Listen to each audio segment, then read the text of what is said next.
Good morning students, कैसे हैं आप लोग। चलिए आज आपकी क्लास को शुरू करते हैं। हम चिचीज़ का एक चैप्टर कंप्लीट कर चुके हैं जो कि कबीरदास जी का था। उनकी दो रचनाओं को हम लोगों ने पढ़ा है, साखी और सबद, जिसमें कि ईश्वर प्राप्ति के मार्ग तथा समाज में व्याप्त जाति पाति के विरोध के बारे में आपको बताया गया था।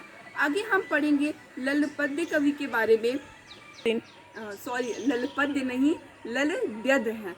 थोड़ा नाम इनका डिफ़िकल्ट है और याद हो जाए, क्योंकि ये एक नए कवि आपके लिए भी हैं और मेरे लिए खुद भी एक नए हैं। तो कबीरदास का क्या था कि वो समाज में जो आपकी जात पात ऊंच नीच का विरोध था या फिर हिंदू मुस्लिम के बीच की जो भावना थी, तो वहाँ उन्होंने बताया था कि ये सारे जो है ये एक तरह से आडंबर है, हमें इनसे बाहर आना चाहिए। और उन्होंने राम और रहीम को उस ईश्वर का एक अभिन्न अंग माना है। उन्होंने ये भी बताया है कि अगर हम हिंदू हो कि मुस्लिम, मतलब कि अगर रहीम की उपासना करते हैं या मुस्लिम हो कि राम की उपासना करते हैं, फिर भी हमें उस ईश्वर की प्राप्ति हो जाएगी। क्यों? क्योंकि दोनों ही एक दूसरे के अभिन्न अंग हैं, वो एक अलग अलग रूप में हमारे सामने आए हुए हैं। तो जो आपके ललद्यद कवि हैं वो भी ऐसे हैं। तो चलिए उनके विषय में हम पढ़ते हैं कि उनका जन्म स्थान क्या था, उनका जन्म समय क्या था, उनकी रचनाएं क्या थी।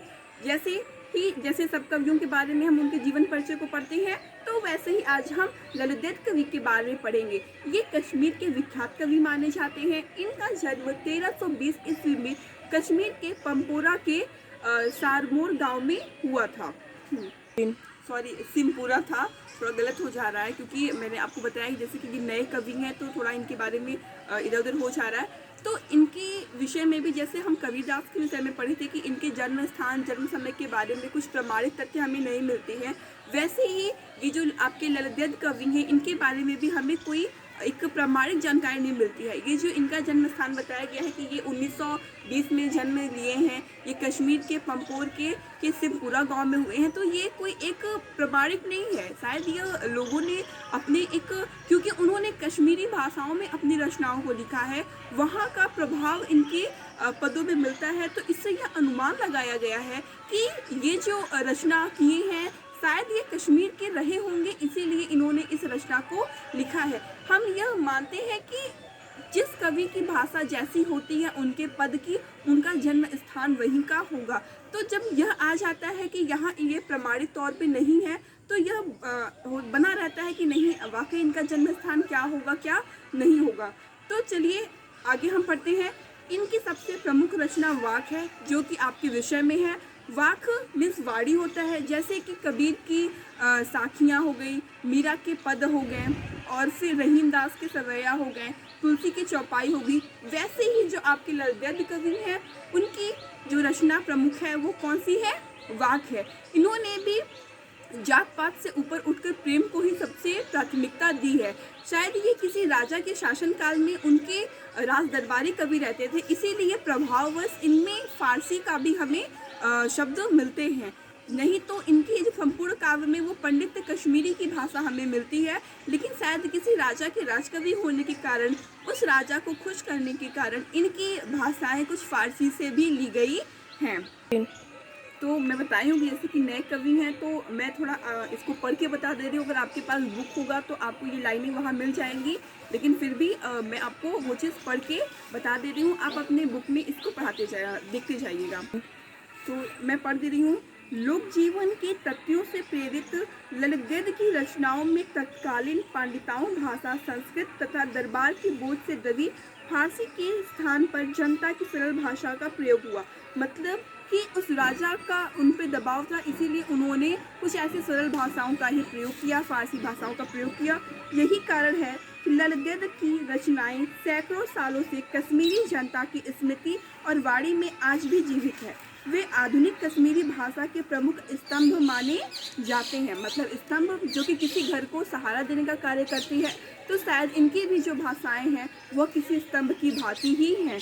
अब हम आते हैं आपके पाठ पे। उस पाठ से संबंधित आपकी बुक में कुछ बातें लिखी हैं। अगर आपके पास बुक है तो आप पढ़ लेंगे, जिनके पास बुक नहीं है ये चीज़ मैं उनके लिए पढ़ दे रही हूँ, शायद कि ये चीज़ उनको समझ में आ जाए। लाइनें हैं। विद्यार्थियों को भक्ति काल की व्यापक जन चेतना और उसके अखिल भारतीय स्वरूप से परिचित कराने का के उद्देश्य से यहाँ ललद्यद कवि 4 वाक्यों का हिंदी अनुवाद प्रस्तुत किया है। मैं आपको पहले बता चुकी हूँ कि जो आपका हिंदी है वो 4 कालों में विभक्त हुआ था, आदिकाल, भक्तिकाल, रीतिकाल और आधुनिक काल।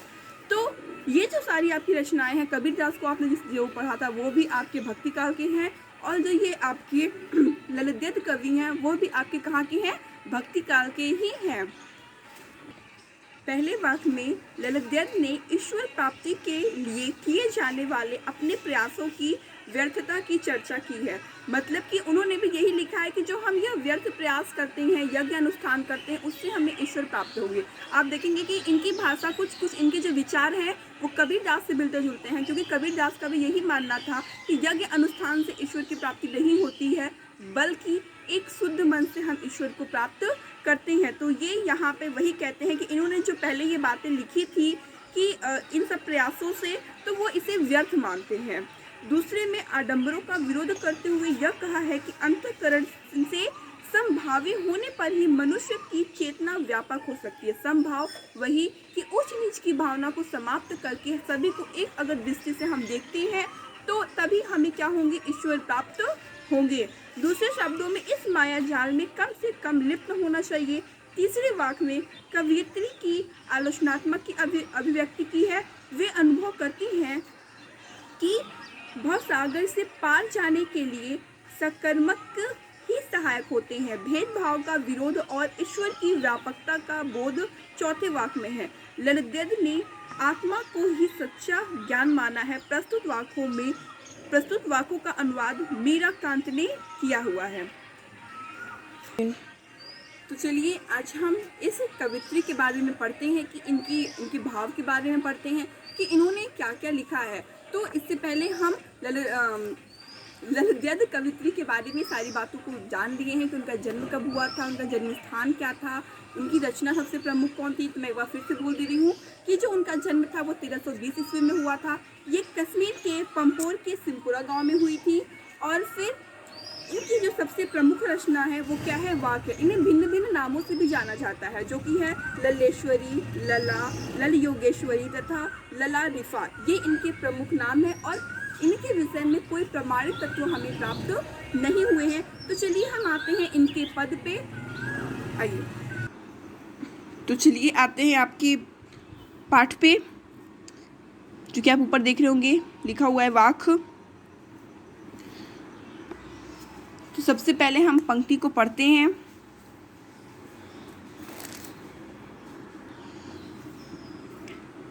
रस्सी कच्चे धागे की खींच रही मैं नाव, जाने कब सुन मेरी पुकार, करे देव भवसागर पार।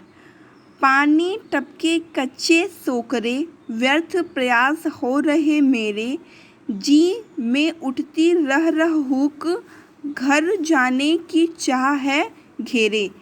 तो सबसे पहले हम संदर्भ पढ़ेंगे कि संदर्भ इसलिए आवश्यक होता है, मैं आपको बता चुकी हूँ कि किसी का भी परिचय देना सबसे ज़्यादा आवश्यक होता है, क्योंकि यदि हमें यह नहीं पता होता है कि वह किस पाठ से संबंधित है या फिर किस कवि द्वारा या फिर किस कवित्री द्वारा यह लिखा हुआ है, तो यह एक तरह से हमारे लिए परेशानी का विषय हो जाता है जब कोई हमसे कभी कुछ पूछता है कि ये जो तुम पाठ पढ़ रहे हो वो कहाँ से लिया गया है। तो यदि आपको पता होगा तो आप सहज रूप से इसे बता सकेंगे कि आपके द्वारा अगर ये जो पढ़ा हुआ है। तो आप लिखेंगे कि प्रस्तुत पद्यांश हमारी पाठ्य पुस्तक क्षितिज के वाक नामक पाठ से लिया गया है, जिसकी रचयिता या फिर जिसकी कवित्री कौन है, ललित कवित्री हैं। फिर से आप सुन लीजिए कि प्रस्तुत पद्यांश हमारी पाठ्य पुस्तक क्षितिज के पद नामक पाठ से लिया गया है, जिसकी रचयिता ललित कवित्री हैं। चलिए अब इसके हम किस पे आते हैं, प्रसंग पे आते हैं। प्रसंग में आप लिखिएगा कि प्रस्तुत पंक्तियों में कवित्री ने नाव की तुलना अपने जिंदगी से की है। क्या लिखेंगे आप कि प्रस्तुत पद्यांश में कवित्री ने अपनी जिंदगी की तुलना किससे की है, नाव से की है। चलिए आपको एक एक पंक्ति का अर्थ बताते हैं। रस्सी कच्चे धागे की खींच रही मैं नाव। किसकी है? रस्सी कच्चे धागे की। यह जो रस्सी है वो किसकी है? कच्चे धागे की। खींच रही मैं नाव। और मैं इस कच्चे धागे की अभी मैं आपको सरल अर्थ बता रही हूँ, इसके बाद जो इसका वास्तविक अर्थ होगा उसके बारे में मैं आपको मतलब वास्तविक तो बता ही रही हूँ, अभी सरल शब्दों में बता रही हूँ, फिर इसके बाद मैं आपको इसकी व्याख्या करूँगी। रस्सी कच्चे धागे की खींच रही मैं नाव। ये जो मैं नाव खींच रही हूँ वह मैं किससे खींच रही हूँ? कच्चे धागे से। कहने का मतलब ये है कि कच्चा धागा तो अपने आप में एकदम कमज़ोर और नाशवान होता है, भला वो नाव को क्या खींच सकेगा। अभी जो ये अर्थ लिखा हुआ है पहले मैं ये बता दूंगी, फिर इसका जो दूसरा अर्थ है वो मैं आपको, क्योंकि कवित्री ने यहाँ दो अर्थों की विवेचना की है। प्रसंग में मैं बताई हूँ आपको कि कवित्री ने नाव की तुलना अपनी ज़िंदगी से की है, तो अभी जो यहाँ आपको सामने सारे पद मिलेंगे वो लगेंगे कि नाव के विषय में लिखा हुआ है, लेकिन जैसे ही आप इसके दूसरे अर्थ को जानेंगे तो आपको समझ में आ जाएगा कि कवित्री ने ये वाकई अपने ज़िंदगी के विषय में लिखा है। रस्सी कच्चे धागे की खींच रही मैं नाव। ये जो मैं नाव खींच रही हूँ वह उसका जो धागा कैसा है? वो कच्चा है, अर्थात कि मैं एक कमज़ोर और नाशवान रस्सी के सहारे इस नाव को खींच रही हूँ। जाने कब सुन मेरी पुकार, करे देव भव सागर पार। यह धागा इतना कमज़ोर है कि यह कब टूट जाए इसका कोई भी भरोसा नहीं है। इसका कोई भरोसा नहीं है कि ये रस्सी कब टूट जाएगी। हे लिखा है ना, जाने कब सुन मेरी पुकार, करे देव भव सागर पार। इस भव सागर को, इस सागर को पता नहीं ईश्वर मेरी प्रार्थना कब सुनेंगे या मेरी पुकार कब सुनेंगे, जिससे मैं इस भव सागर को पार कर पाऊँ। पानी टपके कच्चे सोक लिखा है ना, सकोरे व्यर्थ प्रयास हो रहे मेरे। मतलब कि पानी टपके कच्चे सकोरे व्यर्थ प्रयास हो रहे मेरे, कि इसमें से नित्य प्रतिनित्य पानी टपकता जा रहा है, शायद ये जो मेरा प्रयास है वो व्यर्थ ही है। क्यों? क्योंकि अब तो इसके अंदर पानी भी आना शुरू हो गया है। जी में उठती रह हुक, घर जाने की चाह है घेरे।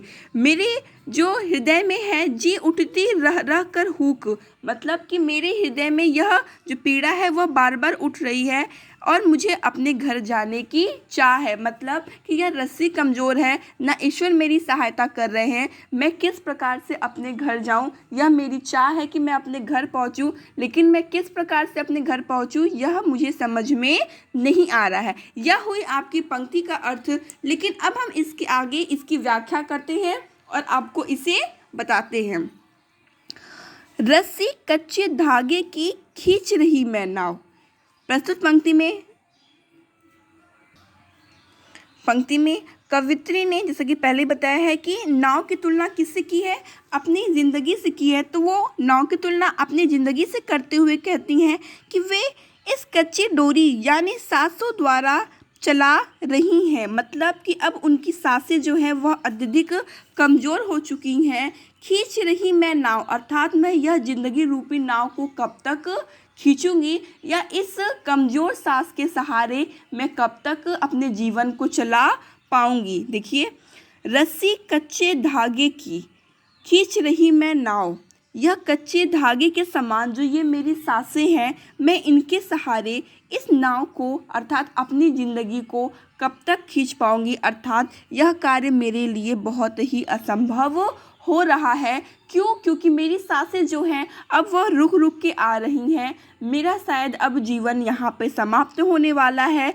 इस कारण यह जो मेरी ज़िंदगी रूपी नाव है, मैं इसे खींच पाने में या फिर अपना जीवन आगे चला पाने में असमर्थ महसूस कर रही हूँ। जाने कब सुन मेरी पुकार, करे देव भव सागर पार। वो कहती हैं ईश्वर से कि वह इस संसार में अपनी ज़िंदगी काट रही हैं, कि कभी प्रभु उनकी पुकार सुने और उन्हें इस जीवन से पार करेंगे। मतलब कि वह अपने जीवन से इतना थक चुकी हैं कि वह ईश्वर से प्रार्थना कर रही हैं कि हे ईश्वर, आप मुझे अपनी शरण में ले ले कि मैं इस जीवन से या इस भव सागर कहने का मतलब है कि यह जो हम जिस संसार में रह रहे हैं वह भव सागर है। हम इसी में बंधे रहते हैं। यहाँ जन्म लेना, मृत्यु होना, यह क्रम अनवरत काल से आप कह सकते हैं कि ये शाश्वत है कि जिस व्यक्ति की का जन्म होता है उसकी मृत्यु अवश्य होती है। वह चाहे सहज हो या फिर यह तो माना ही नहीं जाएगा कि जीवन और मरण एक तरह से आपका सहज हो सकता है, क्योंकि यह आपके वेदों में उल्लेखनीय है कि जब व्यक्ति जन्म लेता है या मृत्यु को प्राप्त करता है तो उसे उस समय असहनीय पीड़ा होती है।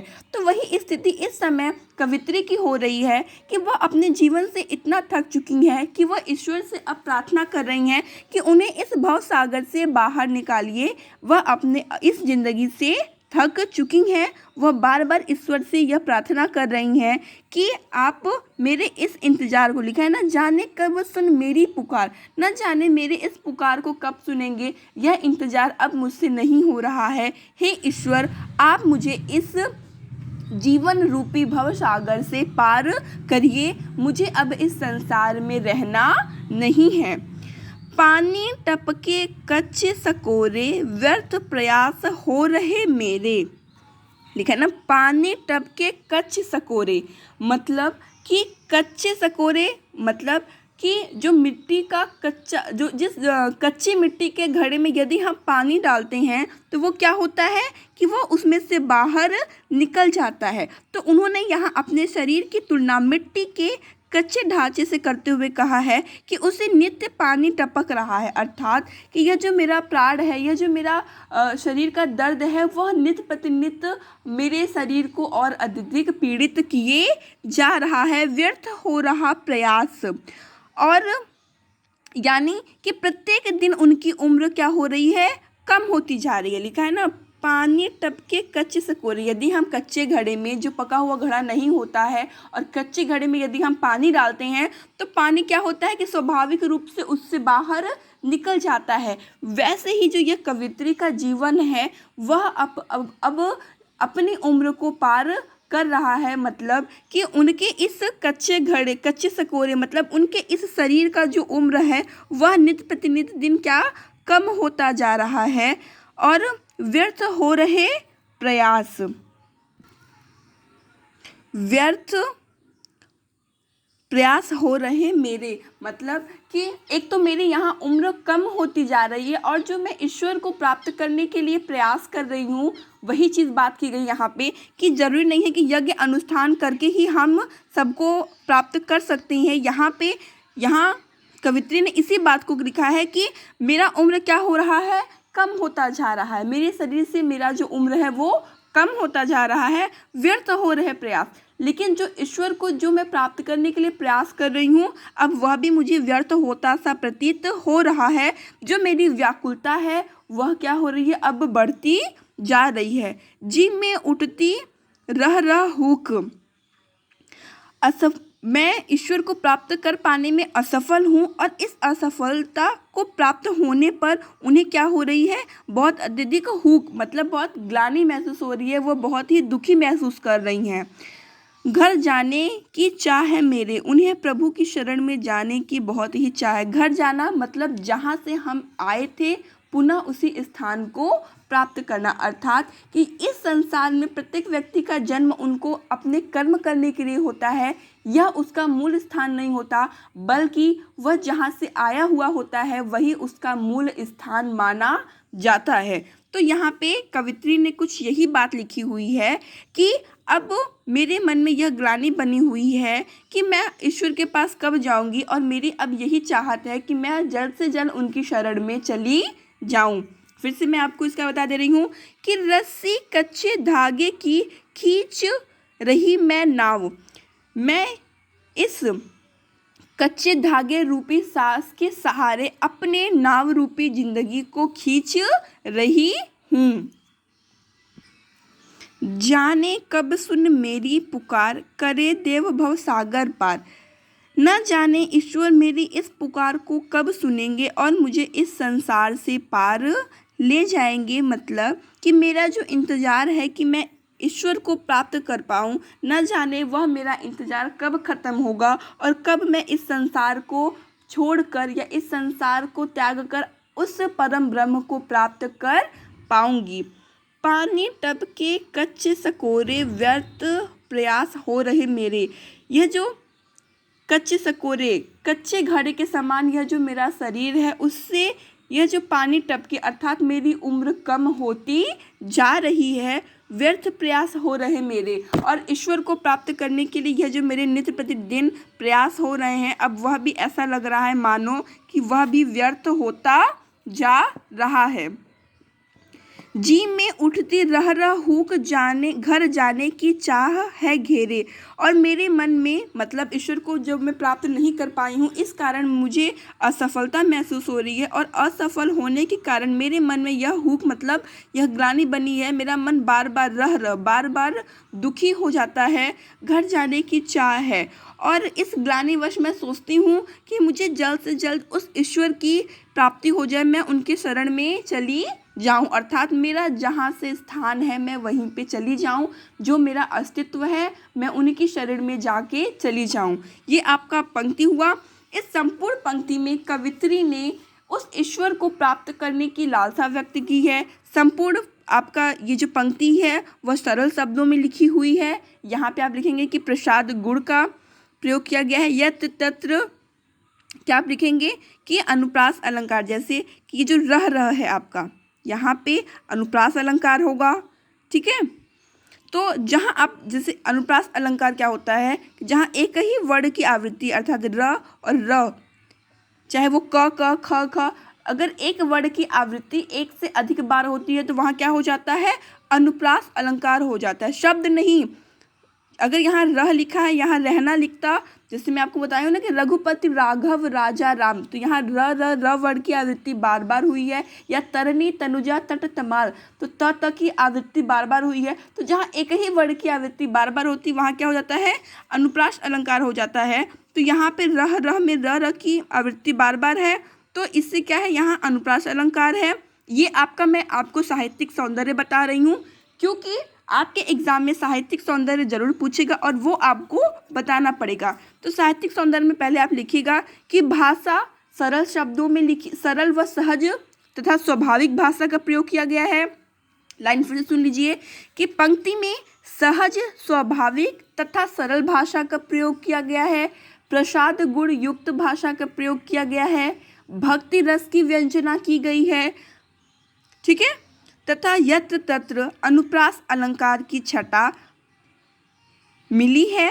ठीक है, और रूपक अलंकार की भी छटा हमें स्पष्ट हो रही है। ये आपका क्या हो जाएगा, यहाँ पे ये साहित्यिक सौंदर्य हो जाएगा। अब हम आते हैं अपने दूसरे पद पे।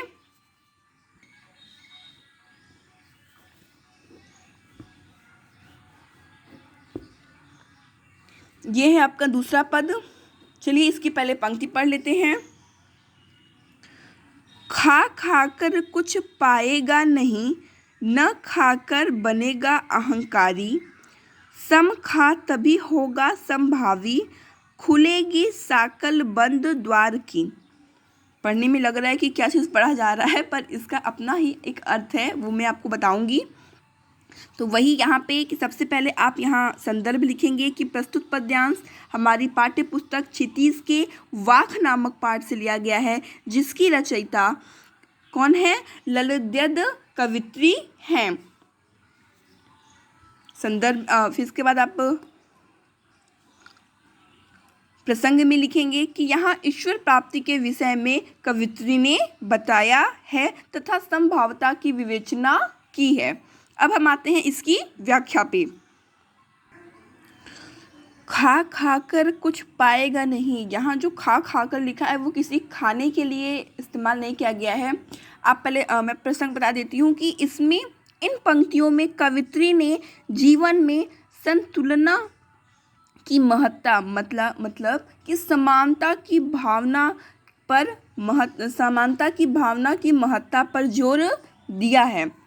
खा खाकर कुछ पाएगा नहीं, यहाँ खा खाकर से मतलब खाने से नहीं, बल्कि हम जो संसार में रहकर भोग विलास करते हैं और फिर व्यर्थ कामों में अपने दिमाग को लगाते हैं, यदि हम इन्हीं कामों में उलझे रहते हैं तो इससे हमें कुछ भी हासिल नहीं होता है। व्यक्ति क्या करता है कि यदि वह किसी कार्य को समान भाव से करता है तो शायद उसके लिए यह बहुत ही उचित होगा, किंतु यदि वह यह कार्य किसी स्वार्थ के वश में आके करता है, अर्थात कि वह भोग से लिप्त होता है, उसके द्वारा जो कमाया हुआ धन होता है वह केवल स्वयं पर ही खर्च करता है, वह केवल उसे अपनी जो इच्छा पूर्ति है वह केवल उन्हीं पे इन चीज़ों को लगाता है, तो शायद उसका यह कार्य सिद्ध नहीं होता है, ना ही उसके द्वारा यह किए गए कार्य से उसे किसी चीज़ या फिर किसी आप बोल सकते हैं कि उस ईश्वर की प्राप्ति मतलब नहीं हो पाती है।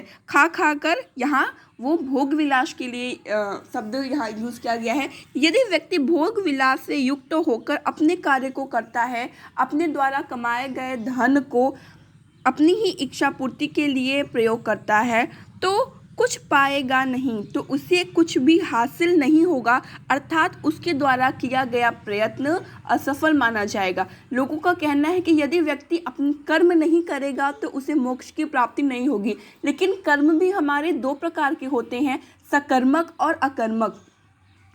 यदि आप अच्छे कार्य को करेंगे तो वह काम आपका सफल माना जाएगा, लेकिन यदि आप एक होता है ना कि काम भावना से अपनी ही इच्छा पूर्ति के लिए यदि आप कार्य करते हैं तो वह कार्य किसी भी तरह से आपके लिए लाभदायक नहीं होगा। न खाकर बनेगा महान, लिखा है, ऊपर की लाइन क्लियर हो गई, फिर से बता दे रही हूँ कि इन पंक्तियों में कवित्री ने जीवन की महत्ता या फिर जीवन में समानता की तुलना को स्पष्ट करते हुए कहा है कि केवल भोग उपभोग में लिप्त रहने से कुछ किसी को हासिल नहीं होता है या फिर उसे कुछ भी हासिल नहीं होगा, वह दिन प्रतिदिन स्वार्थी ही बनता जाएगा। न खाकर बनेगा अहंकारी, अगर वह यह सब करके स्वार्थ हासिल नहीं करता है और वह इन सब चीज़ों का त्याग करता है तो यह माना जाता है कि जो त्यागी होते हैं एक तरह से वह भी अहंकारी हो जाते हैं, तो अहंकार से भी ईश्वर प्राप्त नहीं होते हैं। आपको अभी नहीं, जब आप 10th में आएंगे तो आपको सूरदास का पढ़ने को मिलेगा पद, तो उसमें एक उद्धव थे जिन्हें बहुत ज्ञान था, किंतु उन्हें उस ज्ञान का अहंकार था, इसीलिए उन्हें उस ईश्वर के वास्तविक प्रेम का आस्वादन नहीं मिल पाया था। तो यही है कि न खाकर बनेगा महान। यदि आप त्यागी बन जाते हो तो आप क्या हो जाओगे, अहंकारी बन जाओगे, जिस कारण उसका विनाश हो जाएगा। मतलब कि यदि आप कुछ खाते हो मतलब भोग विलास करते हो तो भी आपका नाश होगा, और यदि त्याग कर त्यागी बन जाते हो तो भी आपका ही विनाश होगा। नीचे की लाइन में है, सम खा तभी होगा संभावी, खुलेगी साकल बंद द्वारी। अगले की पंक्तियों में कवित्री ने संतुलन पे जोर दिया है, मतलब कि समानता की भावना पर जोर देते हुए कहा है कि न तो व्यक्ति को ज़्यादा भोग करना चाहिए और न ही त्याग। मतलब कि आप जो धन कमा रहे हैं उससे ये नहीं कि आप अपनी इच्छा ही पूर्ति करो या तो उसका त्याग ही कर दो, नहीं। यदि आप धन कमा रहे हो, किसी योजनावश किसी कार्य को कर रहे हो तो आप समान रहिए, आप उसका उपभोग भी करिए और फिर उसका त्याग भी करिए, मतलब कि समान रूप से आप उसका खर्च करिए। तो वही कवित्री लिखी है, न तो व्यक्ति को ज़्यादा भोग करना चाहिए और न ही त्याग करना चाहिए, दोनों को ही समान मात्रा में या समान भाव से रखना चाहिए, जिससे समानता की भावना क्या होती है, आपके अंदर उत्पन्न होती है, और इस कारण हमारा जो हृदय होता है वो क्या हो जाता है, उदारवादी हो जाता है। खुलेगी साकल बंद द्वार की, और इसी से अपने पराये से हम उठकर अपने हृदय के द्वार से समस्त संसार के लिए खोल देंगे। साकल द्वारी मतलब जो एक सक्रिय जो द्वार होती है जिसमें कोई प्रवेश नहीं कर सकता। यदि दरवाज़ा थोड़ा सा खुला है तो शायद आप अंदर नहीं जा सकते, अगर दरवाज़ा पूरा खुल जाएगा तो आप ही नहीं बल्कि कई लोग उसमें प्रवेश कर सकते हैं। उसी तरह यदि आप समान भाव से लोगों के सामने आते हैं तो जो धनी वर्ग है वह भी आपके हृदय में प्रवेश कर लेगा और जो निम्न वर्ग है वह भी आपके हृदय में स्वच्छंद भाव से प्रवेश कर लेगा। मतलब कि जो निम्न वर्ग है वह यह अनुभव नहीं करेगा कि हम आपके पास नहीं आएंगे। क्यों? क्योंकि अगर आप स्वार्थ रखेंगे या फिर अपने पराये की भावना या ऊंच नीच की भावना रखेंगे तो उसे यह पीड़ा देगी और वह शायद आपके पास नहीं आ पाएगा। लेकिन यदि आप समानता की भावना रखते हैं तो वह आपके पास स्वच्छंद भाव से ज़रूर आएगा। तो यहाँ ये पंक्ति खत्म होती है। मैं फिर से इसका अर्थ आपको बता दे रही हूँ कि खा खा कर कुछ पाएगा नहीं। यदि व्यक्ति अपने द्वारा कमाए गए धन का भोग विलास तथा अपनी ही इच्छा पूर्ति में लगाता है तो वह कुछ भी प्राप्त नहीं कर पाएगा, न खाकर बनेगा महान। और यदि वह संपूर्ण कमाए हुए धन का त्याग कर देता है तो भी उसे और अहंकारी बन जाता है तो उस समय पे भी उसे कुछ भी हासिल नहीं हो पाएगा। सम खा तभी होगा महान। व्यक्ति यदि समान होता है, मतलब कि थोड़ा त्याग करता है और थोड़ा भोग करता है, तो उसमें समानता की भावना बनी रहती है। खुलेगी साकल बंद की द्वार, और तभी जो उसके हृदय की जो सकरी द्वार है वह खुल जाएगी और हृदय के द्वार खुलने से वह सभी व्यक्ति को समान भाव से देखेगा, जिससे कि कोई भी उसके हृदय में आसानी से प्रवेश कर पाएगा। यहाँ आपकी का 2 पद खत्म होता है। आगे भी आपके 2-3 पद और हैं, उसको मैं अगले वीडियो के क्लास में आपको बताऊंगी। तो चलिए आज यहीं तक।